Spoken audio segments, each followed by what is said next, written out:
1998, we got another Rockman side game that was a very, very different experience. Rockman Super Adventure. The gameplay itself is a lot like Dragon's Lair, for those of you that are familiar with it.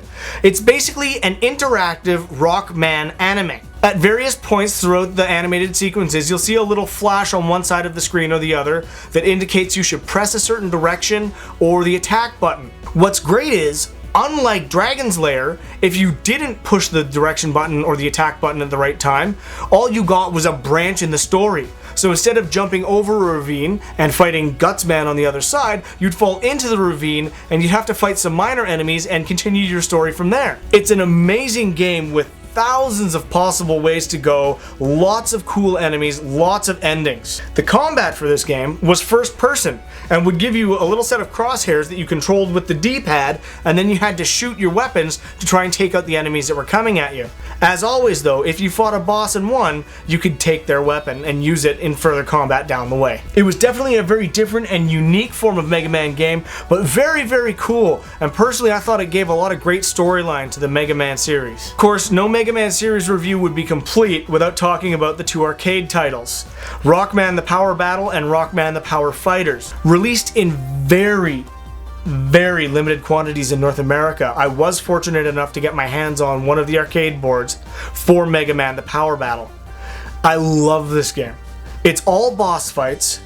You've got your choice of fighting bosses for Mega Man 1 and 2, Mega Man 3 to 6, or Mega Man 7. The graphics are fantastic. The music is top quality. This is Capcom arcade goodness, absolutely start to finish. Mega Man 2 The Power Fighters was sort of a sequel and sort of a 1.5. They changed up what bosses were in what stages, and they also changed up the music a little.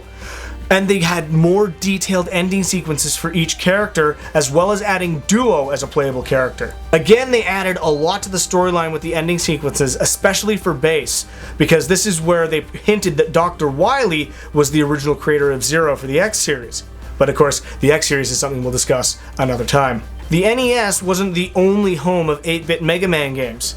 The Game Boy got 5 of them as well. Titled Rockman World in Japan, they were called Mega Man 1 through 5 here. The first 4 were basically rehashes of the original Mega Man games. They had the same bosses, slightly different levels, and slightly more toned down music to fit onto the Game Boy, but otherwise fantastic games. Mega Man 5, however, was its own entirely new and different beast. It had all new bosses that were themed after the planets of the solar system. Mega Man 5 on the Game Boy also introduced a new pet character for Mega Man, Tango the Cat.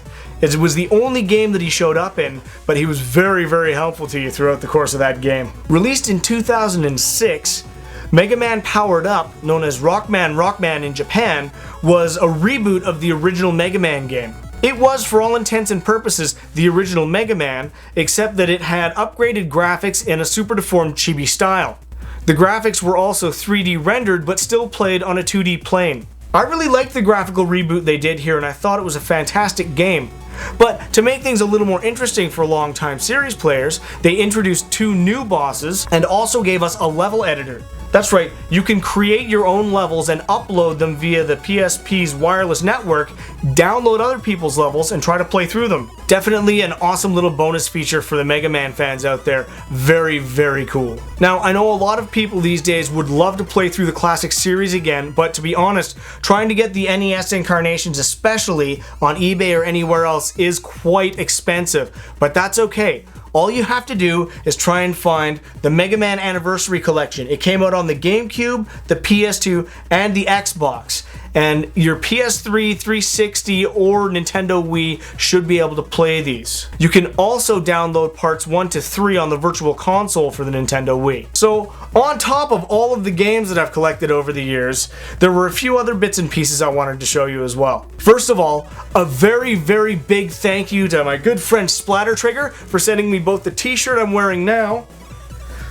as well as this awesome Mega Man t-shirt that has all of the 8-bit bosses on it. What a fantastic shirt. Serious big thanks. He also hooked me up with these awesome Retro Roto action figures and these urban vinyls. These are fantastic. Thank you so much. I seriously appreciate it. I also have my Mega Man 9 shirt because I absolutely had to get it when they launched them on the Capcom store. They're still available, so make sure you pick yours up. I've also got this awesome Mega Man and Proto Man hoodie. The E-Tank energy drink, a must-have for any diehard fan. They're on eBay and they're not that expensive. They taste a little bit citrusy. They're very, very cool though. There's also a North American Mega Man E-Tank energy drink with the iconic blue bomber and 8-bit glory on the front. Other spin-offs for the Mega Man series definitely has to include the very short-lived North American TV series. Clocking in at 26 episodes, each of them half an hour long. The opening had some stellar animation, although the quality of the animation on the show wasn't quite as high. This is sort of a debate point for a lot of Mega Man fans. Either they seem to love it or they seem to absolutely hate it. But either way, you can't deny the fact that it is inevitably a very, very big part of the series and a part of the storyline. Now, for those that weren't fans of the North American release animated series, there was also a series of OVAs released in Japan that you can buy on DVD here called Mega Man Upon a Star. In each of the OVAs, some kids are playing a Mega Man game and he manages to jump out of the TV and escape. Unfortunately, so does Wily, and Mega Man has to track him down and make sure he doesn't get away with all of his nefarious deeds. I remember when Mega Man 7 came out on the Super NES, I ended up making myself a custom controller. I painted up one of my original Super NES controllers in a dark blue, and then I cut out the picture of Mega Man in the jet armor from the instruction booklet from the rental store and stuck it on the front here. I still love this controller. I just hope that anyone that worked at that store isn't watching this right now. I mentioned these in another episode we did about art books, but I wanted to point them out again.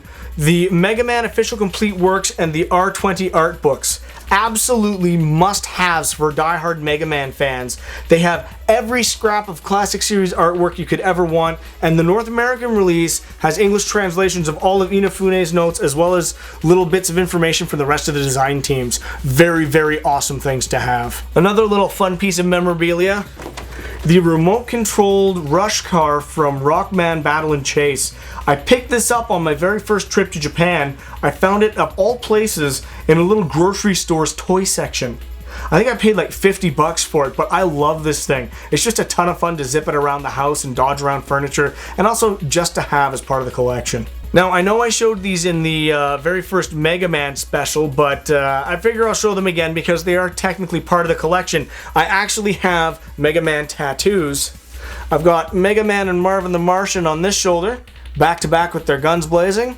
And on my other shoulder, good old Heat Man, my favorite boss from my favorite Mega Man game in the entire series, Mega Man 2. Around the same time as Mega Man 8 was coming out, another little 10th anniversary goodie that was released was the Rockman 10 Years History book. A few years back, Dreamwave Comics, who unfortunately now no longer exist, brought out a series of comics based on the Blue Bomber himself. It only lasted 4 issues, but these were great comics. They flushed out the story of Mega Man and kind of brought it a new spin. Not necessarily what I would call the storyline from the original games. They did feature characters from all sorts of the 8-bit and 16-bit classic series and had a very cool storyline all their own. The art is fantastic. Every page is full color, well shaded, well drawn. It's amazing. And if you can't find them in 4 separate issues like that, there was a smaller trade paperback version released. Over the years in all of my various video game magazines, I didn't used to have as much respect for keeping them complete as I do now, but I always loved Mega Man. And when I was younger, I used to cut out the magazine ads to hang up on my wall, and I've still got some of them. These are the original magazine ads for Mega Man 3 and 4. I also picked up a copy of Game Fan around the time Mega Man 8 came out, and absolutely, I had to have this to hang up on my wall as well. And someday when I have a games room again, it'll be up there. I'll probably try and frame it. But this is the 2-page write-up they did just for Mega Man 8. I read this over and over and over, dreaming of how awesome it was going to be to get a chance to play it. So there it is. I've been so excited about the opportunity to do this. Thank you all for joining me on this journey all the way back to the very beginning of Mega Man, the classic series, the memorabilia, the TV shows, the comics, everything that has made this such a hallmark series for Capcom and such a favorite for me. I hope you enjoyed. Until next time.